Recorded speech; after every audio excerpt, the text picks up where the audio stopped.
Seguindo então nossa temática aqui sobre o que é a igreja, nós viemos falando nas últimas transmissões, aqui nas últimas transições, o que é a igreja, né, com um resumo muito breve falando sobre o significado também do porquê Jesus estabeleceu também a igreja.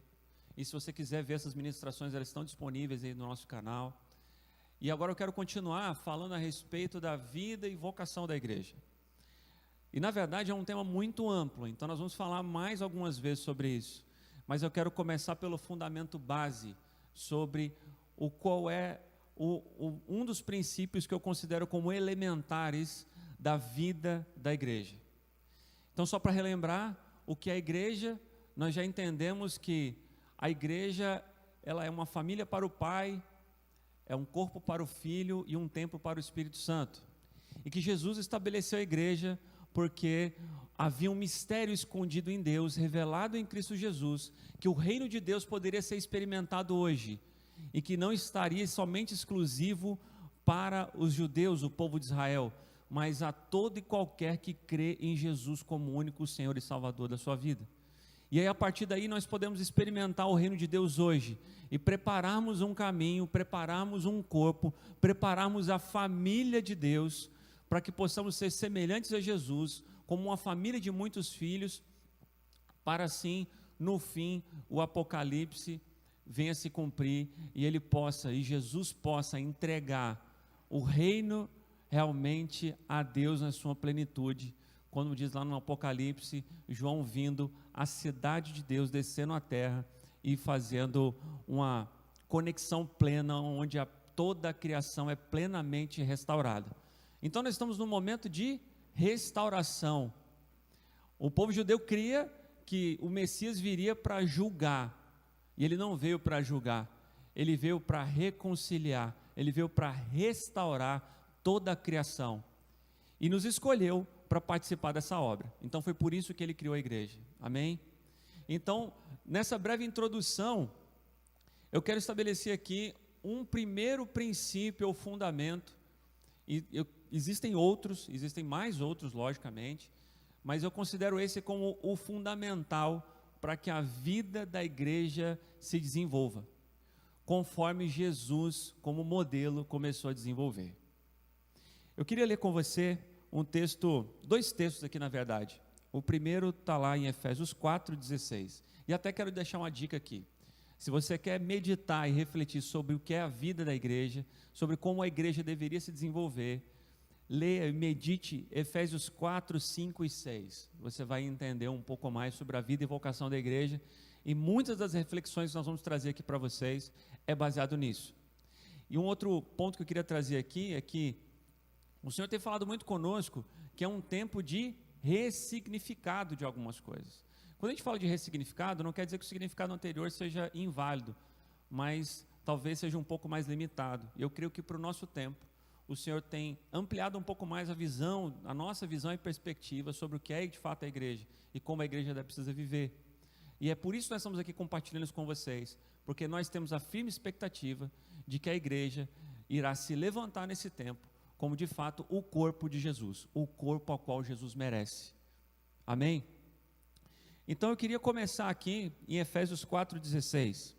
É um texto muito conhecido da igreja, que diz assim: do qual todo o corpo, bem ajustado e ligado pelo auxílio de todas as juntas, segundo a justa operação de cada parte, faz o aumento do corpo para a sua edificação em amor.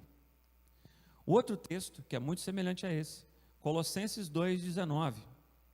Colossenses 2,19 diz o seguinte: e não retendo o cabeça, com letra maiúscula, está falando de Jesus, do qual todo o corpo, provido e organizado pelas juntas e ligaduras, vai crescendo com o aumento concedido por Deus.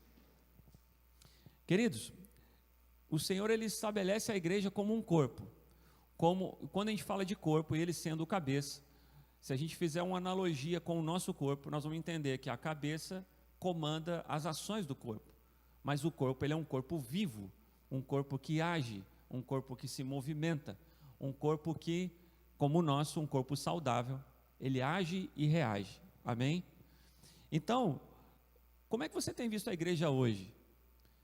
Muitas vezes, queridos, a gente trabalha aqui e o tempo todo nosso esforço aqui é para que possamos contextualizar a Bíblia para o nosso tempo de hoje, para que a gente viva a realidade do reino de Deus hoje.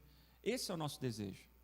Então eu queria trazer uma reflexão para vocês, já nessa introdução, te perguntando, quando você enxerga a igreja, nesse conceito que nós temos trazido aqui, você vê de fato a igreja como um corpo vivo?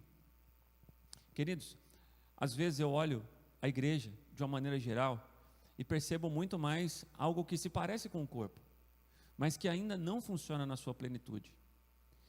E eu creio que ainda não funciona na sua plenitude porque ainda nós estamos atrofiados por determinados conceitos que impedem o nosso funcionamento. Nós estamos às vezes com uma mentalidade que ainda não compreendeu qual é a ação e reação do corpo, e por isso o corpo fica atrofiado. É mais ou menos o cabeça, como se você tivesse uma pessoa que tem algum problema na sua medula espinhal, e aí a cabeça tenta mandar um comando para a mão, por exemplo, e a mão não obedece. A mão ela fica paralisada, ela fica estática ali. Ou quando alguém tem algum distúrbio realmente, que motor, por exemplo, que não consegue assimilar os comandos da mente, ele não consegue andar, precisa de apoio. Às vezes eu enxergo a igreja assim, não consegue entender o que o cabeça está ordenando, e por isso não se move como deveria mover. Muitas vezes não age e reage como deveria reagir. Então, o fundamento inicial que eu queria trazer para vocês é um conceito fundamental que eu gostaria de trazer hoje aqui, a igreja ela se movimenta, ela vive primeiramente com base em relacionamentos firmes. Relacionamentos firmes. E esse relacionamento, ele inicia, como a gente pregou, eu já preguei algumas vezes aqui, ele se inicia com um relacionamento firme com o Espírito Santo. Porque ele é o substituto de Jesus hoje para nós aqui. Nós não tivemos o privilégio de conviver com o Mestre em carne. E agora, como nós ouvimos o Mestre, como vivemos com ele? Por meio do Espírito Santo, porque foi assim que ele o prometeu. Ele disse que iria para o Pai e nos enviaria o Espírito Santo, o substituto dele, que nos ensinaria todas as coisas. Então, primeiro nós precisamos construir um relacionamento firme com o Espírito Santo. E depois, a exemplo de Jesus, nós precisamos começar a construir relacionamentos firmes com aqueles que confessam o nome de Jesus. Porque afinal de contas, o que nos torna pertencentes do mesmo corpo é porque nós comemos da mesma carne e bebemos do mesmo sangue de Jesus. Isso que nos faz participantes da mesma família. É isso que nos liga, é isso que nos conecta.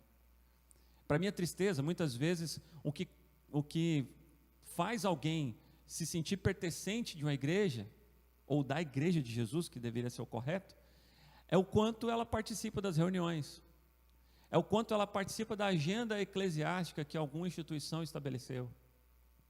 Imagina, eu já tive experiência de estar com irmãos e no momento da gente fala assim, não, nós vamos mudar esse prédio. Ah não, mas eu gostava tanto daqui, não muda daqui não. Se vocês mudarem daqui, eu vou participar da igreja que vier para cá. Oh, como assim? Então o teu vínculo era com o prédio? E tem irmãos que é assim, porque o vínculo dele é com o prédio. Tem outros irmãos que o vínculo dele, sabe com o que é? É com a música. Poxa, eu gosto tanto da música ali, o louvor, a adoração, eu falto voar. O vínculo é com a música. Aí no dia que a música não está legal, a reunião hoje não foi boa, foi ruim. A música estava horrível, o som estava alto demais. E aí no dia que aquela banda não está, ele prefere nem vir. Se vai ter se alguém anuncia, fala, vai vir um outro irmão tocar. Ixi, então nem vou, porque o meu vínculo é com aquela banda. Querido, nós precisamos estabelecer relacionamentos firmes. Relacionamento com estrutura é um relacionamento frágil, porque esse prédio vai passar. Se o teu motivo for simplesmente a banda, o Senhor pode direcionar essa banda para fazer outra coisa e ela se desfazer. Se o teu vínculo for simplesmente por conta de uma agenda, porque você acha legal o culto da vitória, porque você acha legal o culto blá blá blá, um dia essa reunião vai acabar. Hoje, por exemplo, nós não estamos nos reunindo mais. A maioria das igrejas, tem muitas já se reunindo, mas aqui, pelo menos em Rondônia, nós não estamos nos reunindo, por conta da nossa questão de saúde aqui. Aí imagina, pelo fato de não ter mais reuniões, você não se sente mais pertencente do corpo, você não mais faz parte do corpo, porque talvez o teu relacionamento seja frágil. E aí eu queria lembrar você, o texto lá de Lucas 5, fala a respeito de quando Jesus se apresenta pela primeira vez, chamando os discípulos que iriam caminhar com ele. Ele chega ali para Simão, Pedro, estava com mais uma galera, vocês sabem da história, vocês vão ler lá em Lucas 5, você vai ver que acontece um grande milagre, né? Eu acredito que, olha, é um milagre tão maravilhoso, eu gosto muito de refletir sobre esse texto. Jesus chega literalmente no cais, ele vê aqueles barcos chegando de uma longa jornada de pescaria, vazios. Na beira da praia, Jesus dá um comando para Simão, lança as redes. Mas como assim? Todo pescador sabe que na beira do mar não tem peixe. E ele pede para lançar as redes, ele lança. E aí ele tem a melhor pescaria da vida, tanto que ele precisa chamar outros barcos para poder ajudar. Ele cria uma franquia ali de barcos ali agora, né? E aí, quais os barcos vão a pique. E quando ele termina isso, você percebe que Jesus fala assim, a partir de agora eu vou te fazer pescador de homens. E eles, sem nem olhar para o lado, encostam os barcos na areia, deixam tudo e vão seguir Jesus. Ali começou a igreja. Como assim, Tiago? Exatamente. Mas Jesus só não falou a respeito da revelação de Pedro lá na frente? Pois é, mas Jesus, quando ele começou, ele já tinha um plano. Então ele começou estabelecendo relacionamentos firmes. Ele começou estabelecendo o quê? Vida junto. Vem, caminha comigo, e a partir dali você vai testemunhar o que Deus vai fazer. E você vai aprender com isso. Como eu sempre digo para os irmãos, não existe uma revelação plena de Jesus no indivíduo, somente no corpo. Então é impossível você achar que você tem uma revelação de Deus, um ministério que Deus vai te levar lá para o Zimbábue, aí tu vai lá sozinho, e lá você vai cumprir toda a sua missão porque você foi lá sozinho. Querido, eu creio que nós não estamos mais em tempos que Jesus irá levantar mártires, que vão lá para algum lugar de forma independente para fazer algo. Você vai perceber que vários avivamentos, várias situações onde pessoas até notáveis foram destacadas, você vai ver que por trás delas havia uma igreja, havia irmãos maduros ali vinculados com eles, havia irmãos ali suportando a eles. Imagina a vida de Paulo. Paulo, para mim, era o cara da época dele, um cara implantador de igrejas. Mas você vai ver em Atos 15, você vai ver em Atos 13, que Paulo não andava só e não andava insujeito a ninguém. Ele andava sujeito a doutores, anciões que estavam em Jerusalém, que estavam em Antioquia, e eles juntos participavam e cooperavam com a obra de Deus. Então não existe vida individual no reino, não existe. A vida no reino, ela é de uma família onde nós vivemos o coletivo, o tempo inteiro. Só que a gente tem uma tendência de querer ser sucesso ou fazer sucesso sozinho. A nossa alma, que tem uma programação automática de autopreservação e de sobrevivência, nos leva a viver uma vida onde eu sou a prioridade. Por isso que Jesus diz que toda a lei se resume em amar a Deus sobre todas as coisas e amar o teu próximo como a ti mesmo.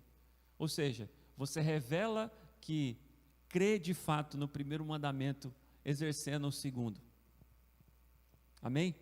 Então, sobre essa introdução que eu queria colocar para vocês, hoje o que eu quero provocar em vocês é que vocês reflitam sobre o seu senso de pertencimento. Porque o senso de pertencimento a uma família, a um povo, ele se dá ao quanto você está ligado àquele povo, ao quanto você participa daquele povo, ao quanto a cultura daquele povo te influencia, porque você quer se parecer, você quer fazer igual, você quer partilhar, você quer experimentar. Imagina, se eu saio daqui, mudo do Brasil para viver na Inglaterra, chegando lá, naturalmente eu vou estar exposto a viver a cultura deles. E se eu estou indo para lá, é porque eu quero isso, de alguma maneira. Então imagine você, se você hoje está junto com uma comunidade, será que te interessa se parecer com alguém, estar perto daqueles irmãos, só porque você precisa estar com eles? Será que você tem o desejo de fato de estar junto para poder observar a vida deles, conhecer a vida deles?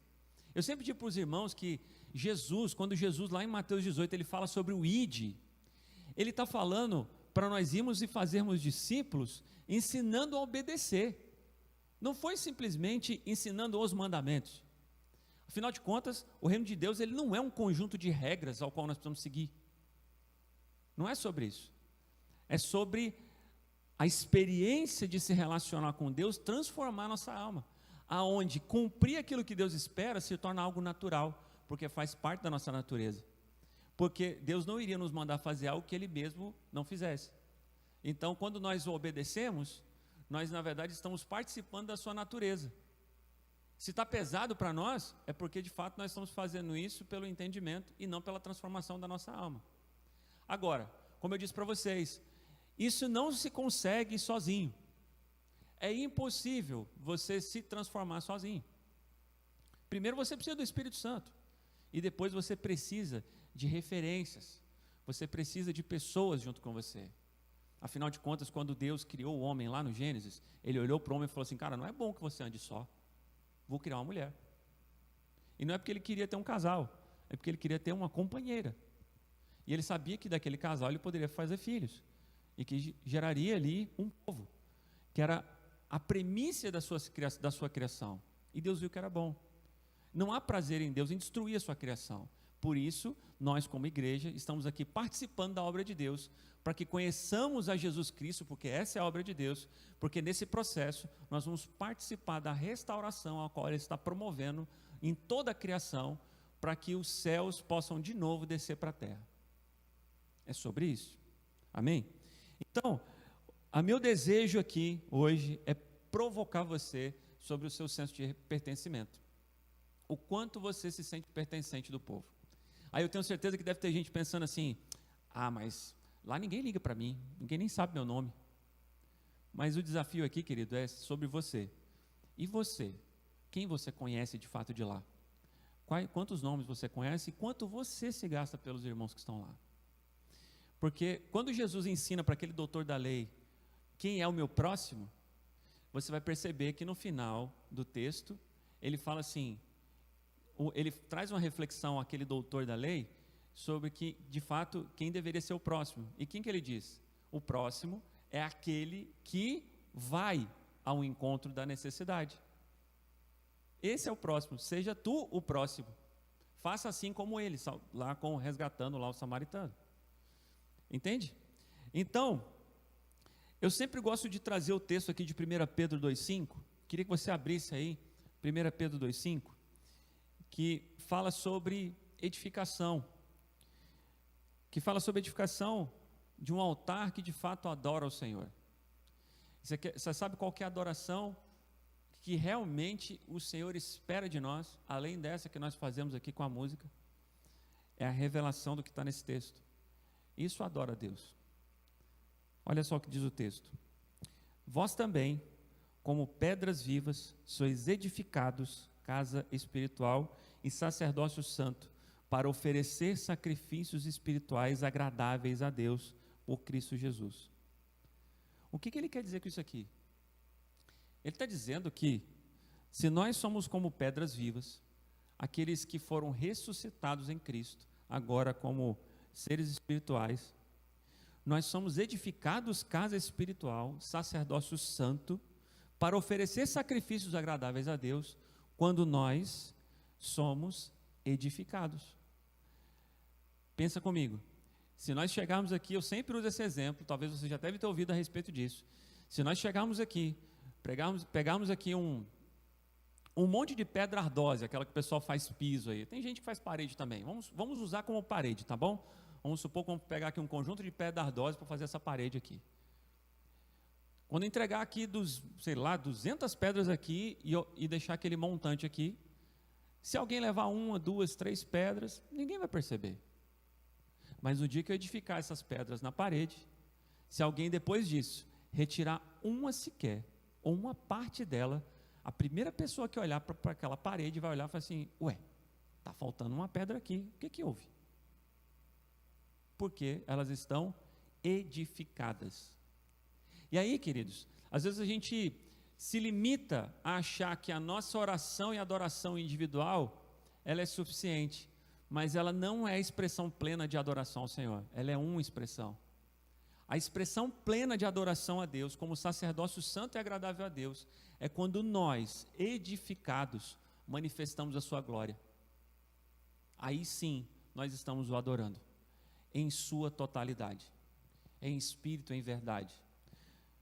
Entende? O texto inicial que eu coloquei aqui, ele fala a respeito de dois aspectos muito simples.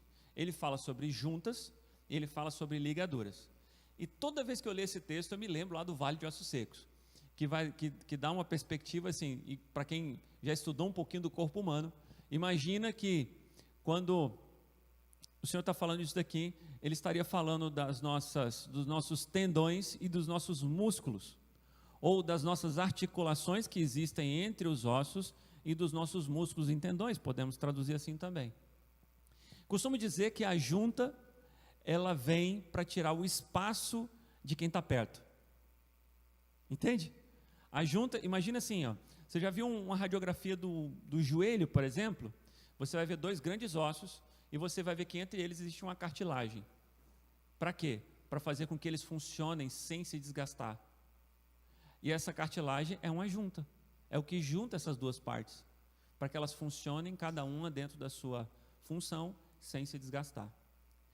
De fato, unindo elas como uma coisa só, porque afinal de contas, quando você vê a perna de uma pessoa, você não consegue perceber a divisória entre a coxa e a panturrilha, a canela que seja, não é verdade? A gente vê uma perna, porque ali existe uma junta. Amém? Para o nosso contexto, como é que isso funciona? Eu vou dar um exemplo meu, do meu testemunho, do meu testemunho, né, que os irmãos gostam de ouvir, né? Eu congreguei com irmãos em Brasília por muitos anos.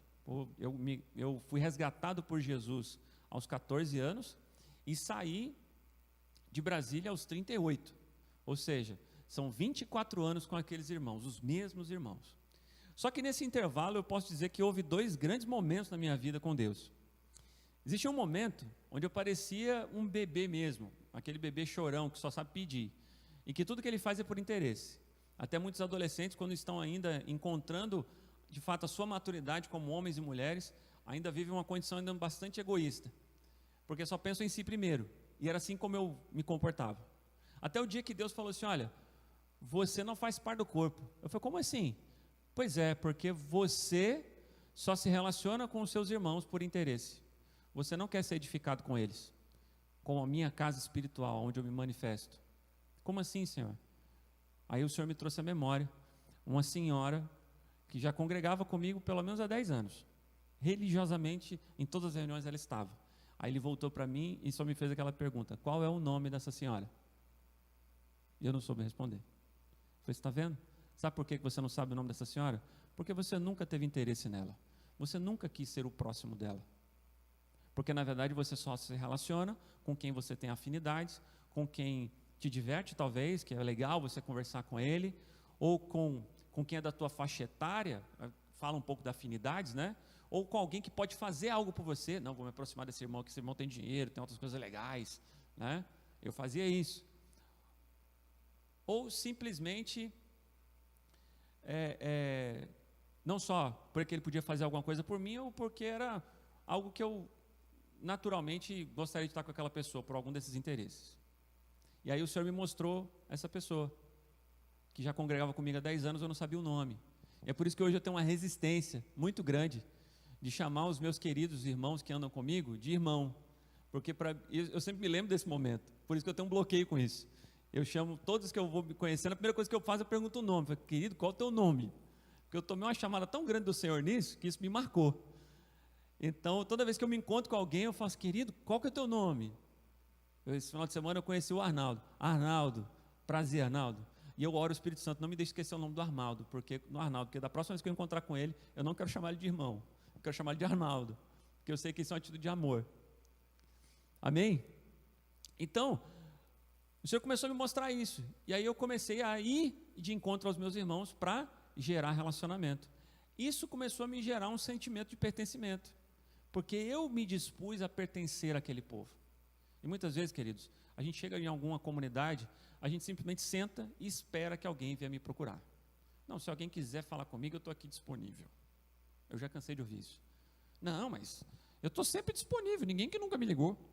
Mas se você está tão disponível assim, por que você não ligou para alguém?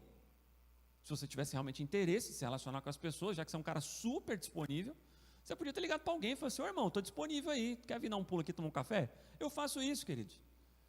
E aí eu aprendi outra coisa também, né, que minha esposa sempre tenta me regular às vezes, mas não tem jeito. Eu quando chego para algum irmão, eu falo assim, irmão, tudo bem? Pô, precisa tomar um café. Eu falei, beleza, semana que vem, ó, tem segunda, quarta ou quinta-feira, após as 19 horas. Que dia que tá bom para você? Porque a gente tem a mania, né, de falar assim, não, vamos marcar. Tá, não, beleza, a gente marca então. Ué, que conversa esquisita, que vai marcar quanto? Marca logo. Ou você vai marcar ou não vai. Não, eu vou tentar. Não, quem vai tentar não consegue. Não, eu vou com você. Seja positivo nisso aí. Queridos, gerem juntas, se aproximem. Queiram ser o próximo do outro. Jesus, ele começou a obra dele, a formação da igreja, fazendo isso. Ele trouxe as pessoas para caminhar com ele. Para quê? Para tirar o espaço. Ele não simplesmente ficou num palanque pregando para uma multidão, ele podia ter feito isso. Mas não, ele conseguiu trazer alguns para perto. Por mais que Jesus falasse para as multidões, sempre havia um conjunto de discípulos com ele, que de fato era com eles que ele estava mais preocupado. Era neles que eles estavam formando alguém que poderia dar continuidade àquilo que era o propósito que estava guardado nele. Amém? Então, queridos, quando a gente fala de juntas, nós estamos falando aqui de companheirismo. Companheirismo, é isso, é você tornar as pessoas que andam com você, estão perto de você, companheiros da sua vida, participantes da sua vida. Por isso que a Bíblia fala assim, olha, comuniquem as suas necessidades aos santos, uns aos outros. Comuniquem, fale, para quê? Porque é nas necessidades que testemunhamos o relacionamento com Deus. Eu já falei a respeito disso aqui, o Senhor nos fez com necessidades, não é porque Ele é maldoso, mas é porque Ele quer nos encontrar nas necessidades, porque Ele já proveu tudo. Imagina, quando Deus criou Adão, Ele já tinha criado a comida, por isso que Ele criou Adão com fome, para que Adão pudesse comer daquilo que Deus criou, e falar assim, uau, como Deus me ama. O Senhor, Ele nos relaciona, Ele usa as nossas necessidades para nos relacionar com Ele. Por isso que Ele não criou um ser com necessidades. Certa vez eu estava até refletindo, eu falei assim, pô Senhor, não dá para a gente ter nascido logo com o corpo glorificado e resolver logo essa parada, não? Igual está lá no final, lá, né, já estava resolvido. Agora criou a gente cheio de fragilidade, cheio de mimimi, cheio de coisa. Mas é porque hoje eu entendo que o processo do Senhor é de formação do caráter de Jesus. Existe algo a ser experimentado, não é simplesmente algo imposto por Deus. Na verdade é algo que é desenvolvido, e esse é um grande mistério. Só que, queridos, a Bíblia diz que não é bom que nós andemos só, amém? Lá em Jeremias fala que é melhor serem dois do que um, não é isso? Então, aqui, na verdade, errei a referência aqui, Eclesiastes 4, de 9 a 13. É melhor serem dois do que um, porque tem melhor paga do seu trabalho. Pois se caírem, um levantará o seu companheiro, mas ai do que estiver só, pois caindo não haverá outro que o levante. Também se dois dormirem juntos, eles se aquentarão, mas um só, como se aquentará? E se alguém quiser prevalecer contra um, os dois lhe resistirão, pois o cordão de 3 dobras não se quebra tão depressa. Melhor é o mancebo pobre e sábio do que o rei velho e insensato. E o que difere os dois? Que não se deixa mais admoestar. Isso aqui é um grande segredo. Porque de fato, quando a gente não quer que as pessoas participem da nossa vida, é porque de fato a gente não quer que ninguém mexa no nosso doce, que ninguém toque na nossa vida. E olha o que o texto fala: é melhor ser pobre e mancebo, ou seja, o mancebo é aquele que até ainda imaturo, né? É melhor ser mancebo pobre e sábio, porque sábio, ele está dizendo que o temor da sabedoria, o princípio da sabedoria é o temor ao Senhor, e o temor ao Senhor é expressado pela sujeição mútua. Amém? Por isso que ele fala que o rei velho e insensato não se deixa admoestar. Não deixa ninguém tocar. Você já percebeu que os seus melhores amigos são aqueles que dizem aquilo que você precisa e não aquilo que você quer ouvir? E muitas vezes te confronta, né? Às vezes você chega lá e fala assim, pô, tô doido para comprar um carro assim assado. Aí o teu amigo fiel chega para você e fala assim, vem cá, mano, mas tu não está com a tua vida financeira toda enrolada? Como é que você quer trocar de carro agora? Esse carro nem é bom. O teu carro aqui está te servindo. Você precisa consertar a tua vida, as tuas finanças. É isso que você precisa consertar.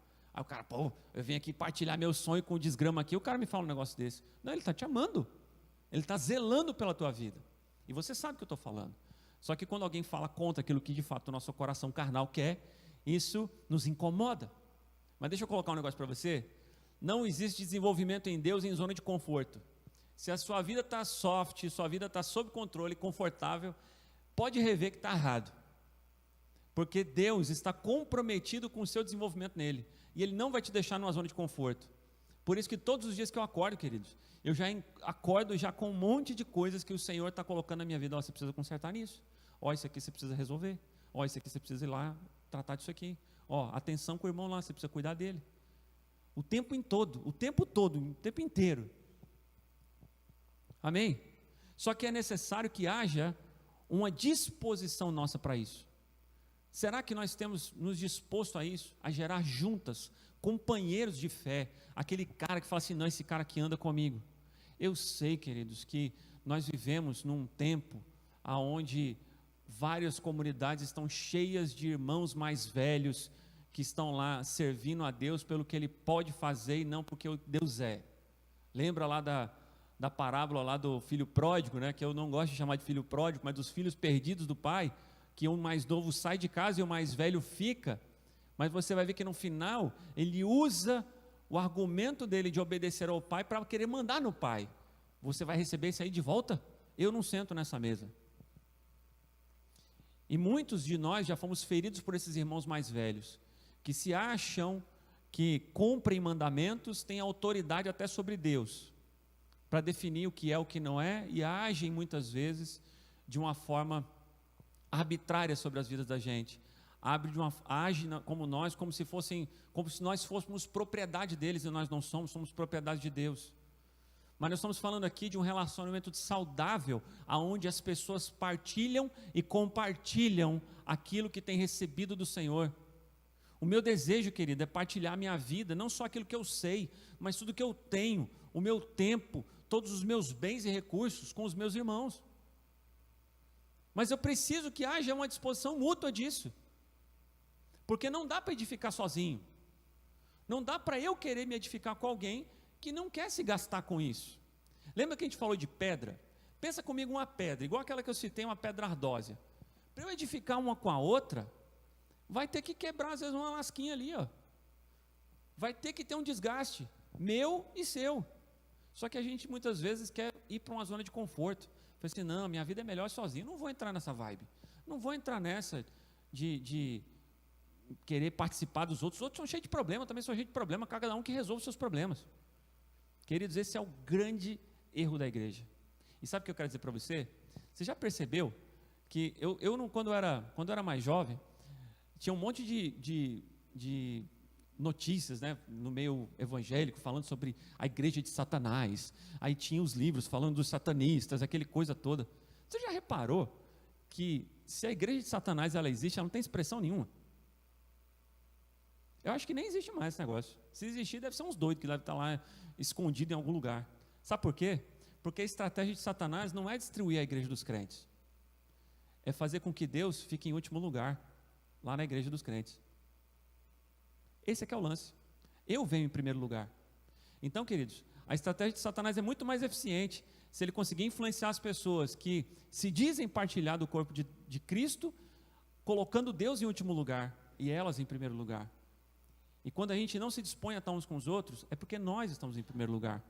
Então, os mandamentos do Senhor, onde Jesus falou que tudo se resumia a amar a Deus sobre todas as coisas, o teu próximo a ti mesmo, não é verdade na nossa vida. Não tem essa prioridade. A prioridade é, se eu estiver bem, se eu tiver suprido todas as minhas necessidades, se eu estiver bem, eu vou continuar fazendo alguma coisa para Deus, e se nesse fazer alguma coisa a Deus, eu vou ajudar os meus irmãos. Às vezes a nossa escala de mandamentos está assim. E é isso que eu estou provocando você a rever, para que você se entregue de fato a irmãos fiéis e idôneos. Pô, Tiago, mas nós estamos falando de homens, essas pessoas vão falhar comigo. Vão mesmo. E eu tenho certeza que o Senhor vai amadurecer você nisso. E eu tenho certeza que você também vai errar em alguns momentos. Mas eu costumo sempre citar o Paulo Borges aqui nesse momento, que ele diz que se Deus quisesse a obra bem feita, Ele mesmo fazia, Ele não mandava a gente. Tu imagina assim, é igual você pegar e for lavar um carro. Aí eu, por exemplo, que gosto muito de carro, eu sei exatamente como lavar um carro, rapidamente eu lavo um carro e fica bem lavado. Minha esposa acha que é melhor eu lavar o carro do que mandar no lava-jato, para você ter uma ideia. Só que aí o que eu faço? Eu chamo o Lucas, de 9 anos, fez 9 anos agora sexta-feira, para lavar o carro comigo. Aí eu entrego o material para ele e vou instruindo ele a fazer. O que você acha que vai acontecer? Eu vou gastar o dia inteiro para fazer, eu vou gastar 3 vezes o material que eu ia gastar e o carro ainda vai ficar mal lavado ainda, com certeza. Mas sabe qual é o interesse de Deus nisso? É que eu me relacione com meu filho e que ele aprenda no processo. Perceba que lá em Atos 15, Paulo e Barnabé serviam a Deus, amém? Tinham sido enviados pela igreja. Em algum momento, lá em Atos 15, 22, se não me engano, há uma contenda, e a Bíblia diz que é uma contenda grande entre Paulo e Barnabé. E o que eles fazem? Eles voltam para Jerusalém, os dois, e vão sentar com o concílio de doutores e anciões. E você vai ver que o resultado dessa mesa, sabe qual é? Eles mandam Judas e Silas junto com eles e dão instruções como resolver a contenda deles, e eles seguem para a missão de novo juntos. É assim, queridos, que funciona. É desse jeito que funciona o nosso desenvolvimento. É por isso que um corpo, quando ele está ajustado pelas juntas e ligaduras, o próprio Deus dá crescimento. Nós não nos desenvolvemos como família de Deus, a semelhança de Jesus, como muitos filhos como Ele, porque falta juntas e ligaduras, falta ajustamento entre nós. Às vezes ainda temos o entendimento, mas essa revelação não tornou verdade na nossa vida. E é por isso que o tempo todo eu digo para os irmãos, vamos encarnar aquilo que pregamos. É tempo, querido, de você se levantar, sair da sua zona de conforto. É o momento que você pega e ora a Deus de manhã no seu devocional, procurando o Espírito Santo, Ele te traz a memória para você ligar para alguém. E você precisa ter a atitude de ligar. Bom, vou ligar para quê? Não sei, querido, liga só para dizer oi, que você estava orando e lembrou da pessoa. Pergunta se ela está precisando de você.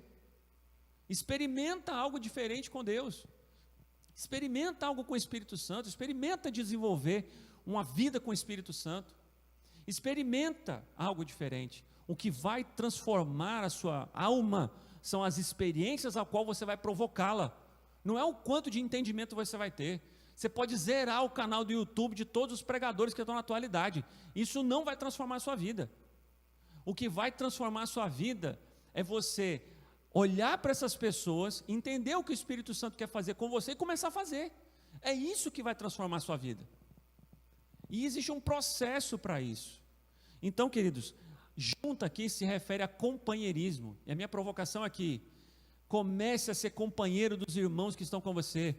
Comece a participar da vida dos seus irmãos. E comece a deixar os seus irmãos participar da sua vida. É isso que vai fazer que sejamos edificados e que testemunhemos o agir de Deus, o mover de Deus entre nós, porque um altar será erguido entre nós. Amém? E aqui o texto também fala sobre ligaduras. Ele fala sobre a junta, como eu disse aqui, que a substância, que eu posso dizer, o material que tira o espaço de quem está perto. E a ligadura, ela é o quê? Se nós olharmos para o nosso corpo, os nossos tendões e músculos, eles é o que dão resistência e movimento para o corpo. Então, as juntas tiram a distância de quem está perto, e os músculos e tendões, eles dão resistência e movimento. Olha o que diz lá Colossenses 2, 18 e 19. Diz assim: ninguém vos domine a seu bel prazer, com pretexto de humildade e custo aos anjos, envolvendo-se em coisas que não viu, estando de balde inchado na sua carnal compreensão, e não ligado à cabeça, do qual todo o corpo, provido e organizado pelas juntas e ligaduras, vai crescendo em aumento de Deus. Aqui ele está falando de sujeição para um propósito. Nós estamos falando que o meu companheirismo com meu irmão não é só para a gente ser uma comunidade legal e viver junto, mas isso precisa gerar alguma ação. Eu costumo dizer, meus queridos, que todo serviço que a igreja pode prover para uma cidade, ela nasce de um relacionamento entre irmãos. Imagina assim, é como se eu sou músico, né? E aí eu começo a me relacionar com outro irmão, começo a me edificar com ele, aí descubro que ele é músico também. E a partir dali ele faz, pô, a gente podia criar uma música junto, mas isso vai nascer da nossa relação. Às vezes a gente chega para o irmão, aí o irmão fala assim, pô, você trabalha com o quê, irmão? Cara, eu sou assistente social. Eu falei, pô, que legal. E você? Cara, eu sou empresário. E a gente começa ali a partilhar. Eu falei assim, poxa, cara, você tem percebido como na cidade tem pessoas aqui que precisam, tem venezuelanos aqui que estão vindo de situação difícil da Venezuela para cá, para a nossa cidade, e precisam de alguma coisa? Precisa de fazer alguma coisa para esses irmãos. Aí esses dois irmãos falam assim, pô, eu entendo de como tirar esses caras da rua. Eu falei, pô, mas eu tenho um recurso. Pô, vamos fazer alguma coisa junto? Vamos tentar mudar a vida de alguém? Vamos escolher uma pessoa para mudar a vida dela? Aí a gente começa a agir. Você entendeu? Queridos, a ação e reação da igreja, ela vai em conjunto. Às vezes nós estamos aqui nos relacionando, aí nós descobrimos assim, pô, cara, estou com a dificuldade do meu filho, está desviado, está vivendo com droga. Eu falei, cara, o que a gente vai fazer com ele? Aí a gente começa juntos a imaginar, como que nós vamos resgatar o teu filho? Aí gera ação. Mas isso só começa quando há uma vida de companheirismo e que esse companheirismo, ele gera reflexões em Deus. Essas reflexões em Deus vão gerar atitudes entre vocês. Eu cansei de ver irmãos que chegavam assim, sozinhos, falavam assim, pastor, aqui nessa rua aqui tem prostituta demais, a gente precisa fazer alguma coisa. Eu falei, tá, meu irmão, mas o que você quer fazer? Eu falei, não sei, o senhor que é o pastor aí, veja o que a gente pode fazer. Eu falei, como assim, meu querido? É sobre nós. A responsabilidade sobre a igreja, agir da igreja na cidade, não é dos pastores, é da igreja. E nós somos a igreja, e cada um coopera com o seu dom, cada um coopera com a sua habilidade, com aquilo que Deus tem entregado a você, compartilhando aquilo que você tem. E aí, de fato, você vai começar a andar junto, gerando o que é a genuidade de uma vida em discipulado. Lembra que o texto que eu comecei a falar aqui em Colossenses fala que ninguém domine a seu bel prazer, com pretexto de humildade e culto a anjos, envolvendo em coisas que não viu, estando inchado da sua carnal compreensão. Nós não estamos falando aqui de você dominar a vida de ninguém. A Bíblia diz que isso é pecado. Nós estamos falando aqui de vivermos junto e experimentarmos algo junto em Deus. Não adianta, querido, eu, Richardson, Vilarim, chegarmos aqui e falar assim, vamos fazer um movimento na cidade, sendo que a igreja que está conosco nem está enxergando como nós enxergamos. Não faz sentido. É por isso que muitas vezes eu enxergo a igreja hoje paralisada, porque não tem ligaduras. Não tem ligaduras. E a ligadura, ela é gerada depois que você gera uma junta. O texto coloca até nessa ordem, juntas e ligaduras. Primeiro eu me aproximo e me fortaleço, depois eu crio resistência e movimento. É sobre isso. E aí é onde nasce o discipulado, aí é onde nasce o servir de fato aos irmãos, servir a cidade, ser uma igreja para a cidade, não uma igreja na cidade. Aí de fato nós começamos a experimentar aquilo que Deus vai fazer, não só em nós, mas vai fazer também entre nós e através de nós para a cidade. Amém? Queridos, aqui o texto-chave está ali em Efésios 5, 15 e 20. Eu já li esse texto dezenas de vezes, e até dei um spoiler no começo da minha fala, que Efésios 4, 5 e 6 expressam a vida da igreja. Efésios 5, 15 é um segredo a qual nós devemos aplicar para gerarmos ligaduras. Olha só o que diz o texto. Portanto, vede prudentemente como andais, não como nécios, mas como sábios, remindo o tempo, porquanto os dias são maus. Por isso, não sejais insensatos, mas entendei qual seja a vontade do Senhor. E não vos embriagueis com vinho, em que há contenda, mas enchei-vos do Espírito, falando entre vós, em salmos, hinos, cânticos, cantando e salmodiando ao Senhor no vosso coração, dando sempre graças por tudo a nosso Deus Pai, em nome do nosso Senhor Jesus Cristo, sujeitando-vos uns aos outros no temor do Senhor. Olha o que ele está dizendo aqui. Primeiro ele fala que a gente deve andar como alguém que é prudente e sábio. Quem que é prudente e sábio? Aquele que não confia em si mesmo, aquele que olha para o outro e percebe que é um companheiro de fé e que vai sempre o guardá-lo, não vai tomar decisões sozinhos, mas sempre que haja paz em vossos corações. Já cansei de ouvir gente falando assim, não, mas eu senti paz no meu coração, mas o texto não fala sobre isso. Ele fala sobre paz em vossos corações, sobre todos aqueles que a sua decisão vai afetar. E ele fala que remindo o tempo, ou seja, aproveitando todas as oportunidades. É quando você senta com o irmão e fala assim, irmão, o que Deus tem feito na tua vida? O que ele está falando contigo? O cara está falando sobre isso. E com você está falando sobre isso, cara, então nós precisamos fazer alguma coisa nesse sentido. Então talvez Deus queira se mover entre nós com isso. É sobre essas coisas. Por isso não sejam insensatos, mas tentar entender qual é a vontade do Senhor. Para nós entendermos a vontade do Senhor, nós precisamos juntos refletir e meditar qual é a nossa ação nessa cidade. Não é sobre você sozinho, mas é sobre um corpo que se movimenta. E ele continua o texto falando assim, não vos embriagueis com vinho. O que é uma embriaguez do vinho? É quando a gente se perde no entretenimento dessa vida, porque o vinho fala de felicidade, fala de até desconexão da realidade. Por isso que ele fala de embriagar. Eu me perco a noção da realidade.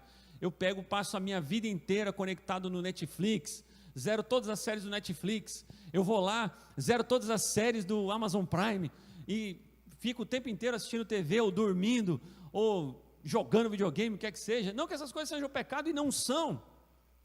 Mas às vezes nós ficamos embriagados com isso e gastamos nosso tempo com essas coisas. Demais. E aqui o que ele está falando é que a gente não deve nos embriagar com o entretenimento desse mundo. E é o que ele está falando de embriagar. Ele não está falando que você não possa beber. Então você pode beber, você pode ter um entretenimento, você pode ter um momento de diversão, mas isso não pode tornar uma embriaguez na sua vida. Tanto é que a gente até fala que, você pode beber vinho, Tiago? Posso, mas eu não posso me embriagar. Porque se eu virar um bêbado, eu vou me desconectar da realidade. É isso que o texto fala. Mas enchei-vos do Espírito. E aí ele ainda fala aqui, olha, falando em voz, em salmos, hinos, cânticos espirituais, cantando e salmodiando a Deus no vosso coração. Ou seja, eu olhando sempre que o motivo daquilo que estamos querendo fazer e refletir no Senhor, venha adorá-lo e não nos projetar. Porque hoje nós estamos vivendo um tempo onde pessoas são projetadas sem ter, de fato, respaldo para a projeção que elas têm. Ou seja, pregam coisas que não vivem. Dizem que testemunham a respeito de coisas que não é realidade na vida deles. E hoje, a facilidade da tecnologia e das mídias não permite isso. Mas não é sobre isso. É sobre nós edificarmos um altar ao Senhor, aonde sequer nós precisamos ser lembrados, mas que o Senhor seja lembrado para a eternidade, e que aquilo que fizemos venha ecoar na história até quando nós morrermos. E é isso que eu creio que a igreja pode fazer numa cidade. Ela pode provocar uma ação que daqui a pouco as pessoas, muitos anos depois, vão olhar e falar assim, nossa, por que essa cidade é assim? Ah, não sei, mas eu sei que aqui é ótimo. Mas aí você vai cavar um pouquinho e fala assim, não, cara, porque teve um tempo que teve um grupo de irmãos aqui, uma comunidade que fez a diferença, que fez algo aqui, que plantou algo que ecoa até hoje, depois de 50 anos. Quando a igreja ela age em Deus, quando ela entende que o Senhor precisa ser glorificado acima de tudo, as suas obras ecoam para a história. E aqui ele termina da seguinte forma, sujeitando-vos uns aos outros. Sabe o que o termo sujeitar aqui fala? Fala sobre também você patrocinar um ao outro. Sabe o que é patrocinar? Fala assim, cara, eu tive uma ideia, você tem um recurso, eu tenho um recurso. Então me diga aí, meu irmão, como é que você quer fazer? Eu estou junto contigo. Ou você falar assim, cara, eu tenho um projeto, e você partilhar com alguém. E quando você estiver orando com esse irmão, fala assim, irmão, isso não é de Deus, por conta disso, disso e disso, vamos refletir na palavra. Aí você entende em Deus e fala assim, realmente isso não é de Deus. Por conta dessas coisas eu vou abrir mão. Não é sobre domínio, é sobre vivermos juntos uma realidade em Deus. Uma realidade em Deus onde em nós Ele se manifesta. A sujeição aqui é para isso. Então eu gostaria de despertar vocês para esses dois temas. A vida da igreja sem esses dois fundamentos não funciona. Relacionamentos firmes com o Espírito Santo e entre nós. E entre nós gerando juntas e ligaduras, para que de fato a glória de Deus possa ser expressada através de nós. Amém? Para que nós possamos ser como altares edificados ao Senhor. Precisamos sair, queridos, da superficialidade da multidão. Precisamos sair da superficialidade dos relacionamentos que se limitam a um encontro no domingo, onde você nem conhece a vida um do outro e nem sabe como você pode cooperar com a vida um do outro. Não é sobre isso, queridos. Eu não quero mais fazer parte de uma multidão. Afinal, se a gente quisesse levantar uma multidão, existem hoje várias ferramentas para isso. Você pode conseguir, hoje já tem, você pode pegar vários cursos na internet que te ensina como você criar um canal aí com 1 milhão de seguidores, que seja. Eu não quero 1 milhão de seguidores, querido. Eu não quero. O meu desejo é uma família de muitos filhos semelhantes a Jesus, e que de alguma maneira eu possa cooperar com isso, eu possa me gastar com isso. A nossa vida em Deus só faz sentido dessa forma, querido.